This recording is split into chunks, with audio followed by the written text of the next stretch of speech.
L'extension Apocalypse comprend 5 crises. Donc on a la crise alimentaire, crise écologique, crise politique, crise économique et crise sanitaire. Nous allons les voir ici une par une. Les crises impliquent des contraintes à tous les joueurs. Certaines crises peuvent être évitées grâce à des cartes survie ou au pouvoir de certains métiers. Donc, par exemple, le survivaliste, lui, ne subira aucun effet de aucune crise. Donc, une fois pioché, donc par exemple, je pioche la crise alimentaire, la crise s'applique directement. Donc, je la pose face à moi directement sur le timer et le joueur suivant démarrera le premier tour de table. Si vous voulez plus d'explications sur le fonctionnement des timers et des tours de table, je vous invite à regarder la vidéo à ce sujet. Donc là, j'ai pioché la crise alimentaire. Il est indiqué nourrissez vos enfants avec un animal pour chacun, sinon donnez-les à qui peut le faire. Donc je place ma crise ici sur le 2 vu qu'elle va durer pendant 2 tours. Et là, à ce moment-là, chacun va devoir nourrir ses enfants. Donc on va commencer par ce joueur-ci, donc qui a un enfant et a donc un lapin pour nourrir son enfant. Donc il va retourner le lapin qui indique que voilà, ça lui a permis de nourrir sa fille Diana grâce à son lapin. Le joueur suivant, lui, n'a pas d'enfant, donc il n'y a pas de problème, il n'a pas à se soucier de ça pour le moment.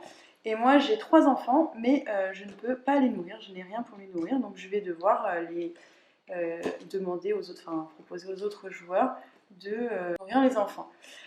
Donc là, ce joueur-ci a déjà utilisé son animal, donc il ne peut pas nourrir mes enfants. Par contre, lui, il a une licorne, donc c'est un animal qui va lui permettre de nourrir un de mes enfants, et une ration. Donc la ration, c'est une acquisition de survie qui permet de nourrir un enfant en cas de crise alimentaire. Donc il a dû acheter précédemment. Donc je vais lui confier 2 de mes enfants, voilà. Hop. Il va donc retourner son animal et sa ration. Voilà, puisque c'est grâce à ça qu'il a pu nourrir mes enfants. Et le pauvre Harry, personne ne peut nourrir, donc il va être sacrifié, hop, il va aller dans la défausse, puisque personne ne peut nourrir cet enfant.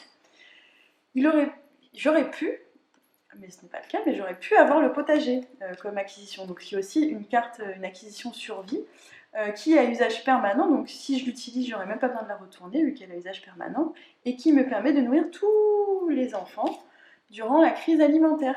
Donc si j'avais eu cette carte, hop, j'aurais pu nourrir mes 3 enfants et mon voisin n'aurait pas eu à s'en occuper. Et j'aurais même pu nourrir les enfants des autres et sans souci grâce à mon potager. Mais malheureusement, ce n'était pas le cas. Hop. Et là, donc la crise alimentaire donc, dure 2 tours. Donc pendant 2 tours, on va jouer normalement. Donc ça va être au joueur suivant qui va commencer.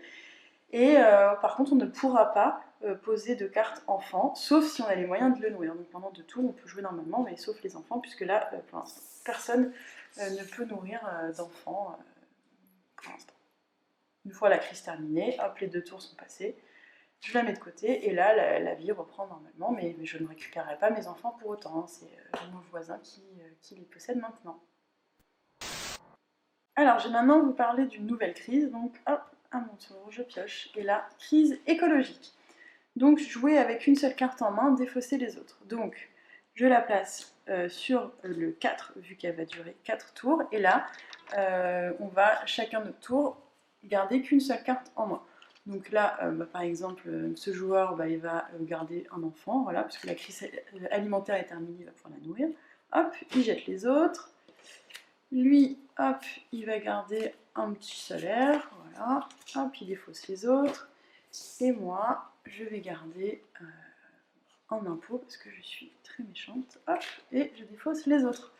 Et là, du coup, pendant 4 tours, on va jouer avec juste une seule de ces cartes en main. Donc c'est le joueur suivant qui commence. Donc il pioche une carte et il choisit parmi les deux et donc il va jouer, hop, l'enfant. Tac. Le joueur suivant, il pioche, hop, il pose son salaire, l'autre il la garde, je pioche, hop, et je vais infliger un divorce à mon voisin. Tac, il perd son mariage. Et on continue, donc hop, on continue ça pendant 4 tours, hop, chacun joue, je joue, etc. Et puis, dernière fois, je joue, et la crise écologique est terminée. Donc là, on va redistribuer de sorte que chaque joueur retrouve 5 cartes en main. Hop, et voilà, la vie reprend, la partie reprend son cours normalement. Alors, je vais maintenant vous parler d'une nouvelle crise, la crise économique. Donc, l'argent non investi est défaussé, aucun salaire posable. Donc, elle va durer durant, voilà, elle va durer durant 3 tours. Donc, d'abord, au moment où la carte est posée, donc on va tous défausser nos salaires. Donc, hop, donc, voisin défausse, il défausse. Je défausse également, donc c'est seulement les salaires non investis, hein, celui que j'ai déjà utilisé, il ne sera pas défaussé. Et là, durant 3 tours, on va jouer normalement, mais on ne pourra pas poser de salaire. Donc le joueur suivant va jouer, etc. Comme les autres crises pendant 3 tours, et à la fin de la crise, on pourra de nouveau poser des salaires. Les moyens de se sortir de cette crise, donc je vous les détaillerai, hein, les moyens de survie dans une autre vidéo, mais vous avez le coffre-fort qui permet de protéger son salaire, le survivaliste comme toujours, hein, je n'en ai pas parlé dans les autres crises, mais lui il ne subit aucune crise, et le croque-mort, lui, il peut continuer à poser des salaires, même pendant la crise. Par contre, il ne peut, ses salaires non investis sont également défaussés. Voilà, donc ça c'est la crise économique.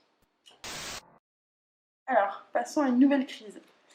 Donc, la crise politique. Hein. Bon, là, c'est toujours moi qui pioche les crises, mais dans une partie, c'est pas forcément moi qui pioche les crises. Hein. Donc là, le fait est que je viens de piocher la crise politique, donc je la place directement sur le chiffre 4, vu qu'elle va durer 4 tours. Et là, licenciement général, sans exception, hein, donc même le bandit, hop, tout le monde est viré, le barman est viré également. Par contre, le survivaliste, lui, il ne subit pas la crise, donc les survivalistes ne subissent aucune crise, donc il n'est pas viré. S'il y avait eu des fonctionnaires parmi nous, des profs et tout, bim, viré aussi, hein, il n'y a pas d'exception. Voilà, et aucun métier va être posable durant cette crise, excepté un métier, qui est le dictateur. Donc si quelqu'un a ce métier en main, hop, voilà, le dictateur, il pourra le poser. Il ne peut être posé que durant la crise politique, à aucun autre moment. Donc c'est la seule exception, mais ça n'arrivera probablement pas, on ne sait pas. Voilà. Dernière petite chose, durant les 4 tours de la crise politique, la pioche va être placée dans l'autre sens, à l'envers, comme ça. Donc on va voir ce que chacun va piocher. Donc là, c'est le joueur suivant qui commence, donc il pioche une carte. Voilà, hop, et puis il va jouer une carte où il va défausser s'il ne peut rien jouer. Voilà, hop, il fait des études. Puis c'est au tour du survivaliste. Alors là, le survivaliste, lui, a le choix. Soit il va prendre la carte, comme tout le monde, au-dessus de la pioche qui est mise à l'envers, mais comme lui, il est survivaliste et que normalement, il ne subit pas les crises, il a le choix, s'il le souhaite, de prendre la dernière carte de la pioche, et sans que les autres la voient. Donc ça lui permet de... Il a le choix, quoi. Donc il joue... Voilà, s'il ne peut pas jouer, bah, il va défausser. Voilà. Et je joue. Tac. Donc moi, j'ai pas le choix. Je prends ici. Bim. Et un tour est passé. Et voilà, on va jouer ainsi pendant les 4 tours de la crise politique. Et peut-être qu'à un moment donné, quelqu'un piochera le dictateur et deviendra dictateur. C'est une possibilité, mais c'est pas, ça n'arrive pas à toutes les crises politiques. Pour finir, dernière crise, la crise sanitaire. Donc... Elle dure 3 tours. Subissez le virus si vous l'avez, aucune carte posable face à vous. Et donc là, on va chacun montrer toutes ses cartes en main. Voilà, donc on met les cartes en main, tout le monde va regarder. Voilà, moi je vois pas. Et celui qui a le virus en main, si quelqu'un a le virus en main, est-ce que quelqu'un a le virus en main? Oui. Celui qui a le virus en main, il va le poser face à lui. Voilà, il va repiocher pour avoir 5 cartes. Et donc, le virus lui fera perdre 3 smiles à la fin de la partie dans le comptage final. Donc, quand il comptera ses points, il enlèvera 3 smiles à cause du virus. Voilà, le virus se transmet grâce à des maladies. Mais je vous le détaillerai dans la partie malus de comment fonctionne le virus et comment on peut le transmettre. En tout cas, une fois qu'il a été posé durant la crise sanitaire, il ne peut plus être transmis. Et il peut aussi arriver que pendant la crise sanitaire, il n'y ait pas de virus si personne ne l'a en main.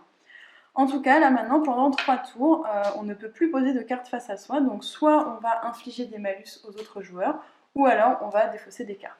Donc c'est le joueur suivant qui va commencer, là, celui qui a eu le virus.